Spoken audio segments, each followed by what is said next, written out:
ఎలాంటి ఇబ్బంది ఫేస్ చేస్తున్నారు సార్ మీరు ఇక్కడ? ఇక్కడ 1400 ఇల్లు ఇచ్చారండి. ఇప్పుడు ప్రస్తుతానికైతే ఒక 200 ఫ్యామిలీలు వచ్చున్నాయి. మిగతా వాళ్ళు సొంత ఇంట్లోళ్ళు ఇక్కడ బాడిగలకి ఇచ్చుకుంటున్నారు అందరూ. అదీగాక ఇక్కడ మెయిన్ ప్రాబ్లం ఏందంటే అండి, సమ్మర్ స్టోరేజ్ కాడి నుంచి ఇక్కడికి వచ్చేదాకా పూర్తి చీకటిగా ఉంటుంది. ఏదైనా 8 దాటితే బాగా ఇబ్బందిగా ఉంటుంది. ఊరు అవుట్‌కట్స్ కదా! అదిగాక ఇక్కడ కాలువలు కానీ మెయింటెనెన్స్ లేదు. మొన్న డ్రైనేజ్ కూడా బ్లాక్ అయ్యింది.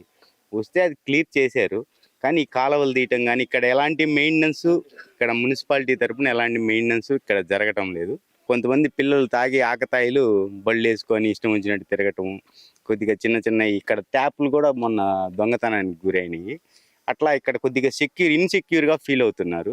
దానివల్ల కొంతమంది రాలేదని మేము అనుకుంటున్నాము. ఈ పరిష్కారాన్ని అధికారుల దృష్టికి తీసుకెళ్ళి పరిష్కరించాలని కోరుకుంటూ సెలవు.